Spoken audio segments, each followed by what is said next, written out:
This content is adapted from the book, America Lost, An Empire Secured, How Great Britain Won the American Revolution, by Daniel Boone. This episode will cover the first of two important battles in 1781 that derailed the final British effort to retain part of their former American colonies. These battles are Cowpens in South Carolina, and Guilford Courthouse in North Carolina. When 1780 ended, the British, despite fighting a global war against France and Spain, were in a strong position in North America. British victories at Charleston on May 12, 1780, and Camden on August 16, 1780, placed the American rebellion in the South in a tenuous position. This situation would dramatically change in 1781 because of two key engagements.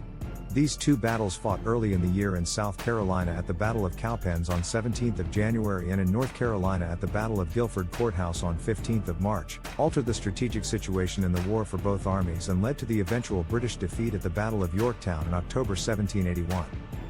The American victory at Yorktown was possible for a variety of reasons. First, the military aid supplied by France and Spain was keeping the American forces equipped and in the field. Second, the British were preoccupied with fighting France and Spain and preserving their global empire. Finally, the strategy and tactics utilized by the Americans in the Southern Theater took advantage of the prejudices of some British commanders. While the battles preceding Yorktown were small engagements, they made ultimate victory possible for the Continental Army in that they forced General Charles Cornwallis to alter his strategy in the South. The alteration came about because the British could not easily replace the men they lost in the two battles, which restricted their offensive capability.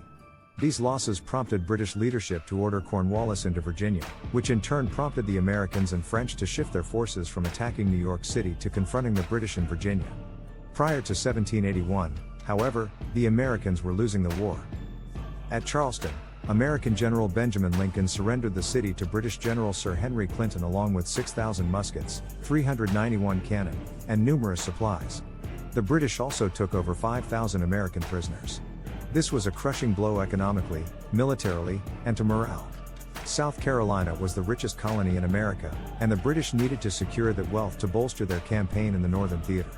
Due to the colony's importance, the British targeted the city of Charleston as it was the key to South Carolina, and the city also made an excellent logistical base due to its harbor. The British continued their conquest of the South when they soundly defeated an American army at Camden, South Carolina. At Camden, the American commander, General Horatio Gates, sought to overwhelm what he thought to be a smaller British force commanded by Lord Francis Rawdon. The result was a disaster for the Americans. The disciplined British soldiers routed the American militia, who did not possess bayonets on their rifles, and thus fled when the British charged with their own bayonets fixed. This tendency of American militia units to falter in the face of a determined British attack was one factor that created a sense of superiority in the British mind. The British viewed the Americans, and particularly the militia, with low regard, a view that became reinforced when Colonel Banastre Tarleton's Legion routed General Thomas Sumter's South Carolina militia on August 18, 1780. The tendency of American militia to crumble in battle supported this view. After this series of defeats, the American strategic situation was in tatters, and they needed a change. The British were gaining the upper hand in the South, and the Northern Theater was in a state of stalemate. The militia were not performing at a level that inspired any confidence, and leaders such as Gates made decisions that cost lives. The poor performance of Gates led to his dismissal and replacement by General Nathaniel Greene. Greene would bring a new plan to the Southern campaign, and through the utilization of commanders such as Brigadier General Daniel Morgan, the militia became a valuable tool, and the American battlefield tactics adjusted accordingly. These changes directly affected the American war effort leading up to the final victory at Yorktown, and one crucial step along that path took place in South Carolina at a crossroads called the Cowpens. Prior to the Battle of Cowpens, Greene elected to divide his force, something that went against standard military philosophy of the day. One of the major issues facing both the American and British armies in the field was supply, and this was the primary reason Greene decided to split his force. By splitting his force, he reduced the number of men in one area and thus reduced the number of supplies needed in that area.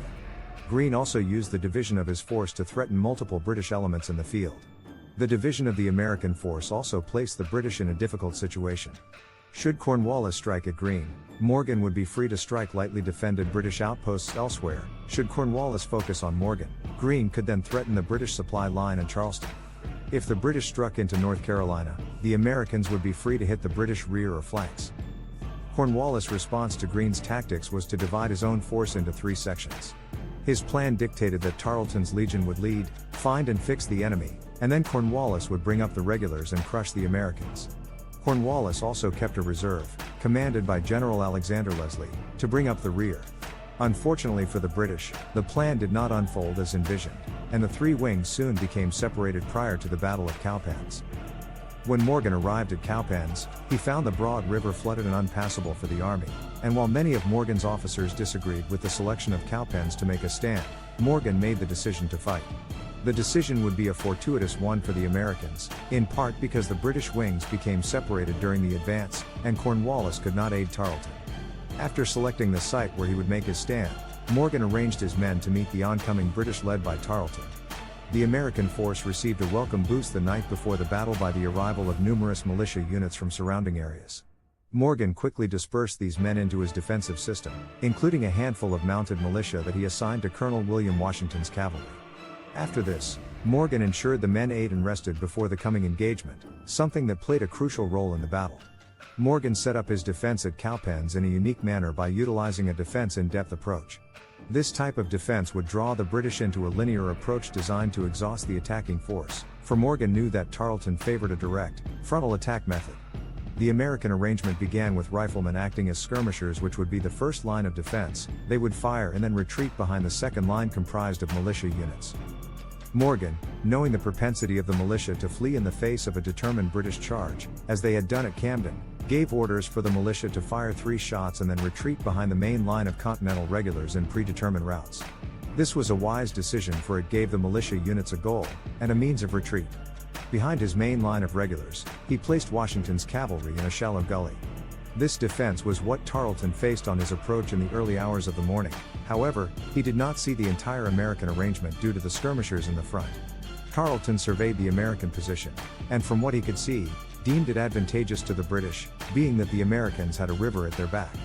Tarleton recounts that he ordered his dragoons to sweep away the skirmishers in order to get a better view of the American tactical disposition, and after they did so, he believed he could roll up the American defense by extending his line and attacking the Americans on their flanks and center. Tarleton ordered his men into line and began the attack. As Tarleton did not have a clear picture of the American defense, however, he could not be certain if he faced Morgan's army, or a rearguard buying time while the Americans escaped, thus he had to act aggressively, attacking before all of his troops were in position. Adding to the British issues, they had begun their march to the battlefield at 0300 without the benefit of food. Thus, when the battle commenced, the rested and fed Americans faced a tired and unfed British force. As the American skirmish line withdrew from the initial British attack, Tarleton ordered a full advance, without waiting for the men of the 7th Regiment in his haste. This and the British lack of information on the full American troop placement seriously hampered their assault. As the British crested a small ridge that the South Carolina militia had formed up behind, they were within 40 yards of the militia rifles. The American fire devastated the front ranks of the British advance, and what little return fire the British managed did not produce results. Their job done, the militia then slipped through the main line of regulars who had sidestepped to open passages for their retreat. Once behind the main line, Morgan reformed the militia. Then Tarleton elected to act aggressively once again. As his initial attack bogged down, Tarleton unleashed his cavalry to strike the American left, which indicates he did not have an accurate account of the American defenses, particularly the size of the American cavalry. Tarleton, writing after the battle, stated that the Americans countered his attack with a charge of Colonel Washington's cavalry. This rather uninformative comment demonstrates that Tarleton was either not aware of the presence of the American cavalry, or else his disdain at the Americans' martial ability led him to discount the threat, as Washington's force outnumbered his own 3-1. While this attack by the British did manage to scatter the militia that were reforming in the rear of the Continentals, it was ultimately unsuccessful. The British then faced the main line of American regulars. The British were wearing down. First, thinking the Americans defeated when the militia retreated, the tired and hungry British suddenly faced the main line, and then the cavalry charge failed. These actions produced an event that was not part of Morgan's plan but resulted in assuring victory to the Americans. The unexpected event, that could easily have handed victory to the British, resulted from battlefield confusion. Colonel John Howard, commanding the regulars, observed the British 71st Regiment and the dragoons beginning to move against the American right wing, and thus ordered the right flank to refuse the movement by turning at right angles. The order was misheard, and the right wing began to fall back, which quickly spread to the rest of the main line, who also began to fall back. While the Americans did retreat, they did so in good order, and Howard soon had them back under control and reformed on a hill that reset the defense and secured the right flank. Seeing the Americans retreating, the British once again assumed the rebels were defeated. Believing their attack prompted the American move, the British pushed ahead, but not in an orderly fashion.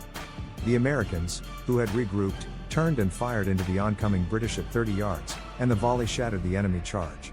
Upon seeing this, Howard ordered the regulars to charge the disorganized British with bayonets fixed, then a charge by Washington's cavalry on the British left flank and rear broke their attack completely.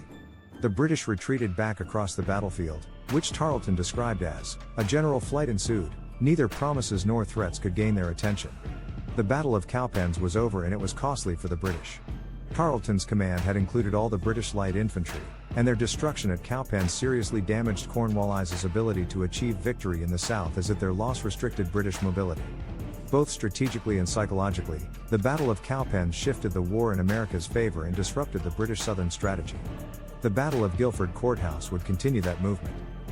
The war was far from over, but the American victory at Cowpens helped to begin the reversal of British fortunes in the southern theater of operations. Daniel Morgan demonstrated that the American militia units could be an effective force on the battlefield, and he used terrain and combined arms to his advantage.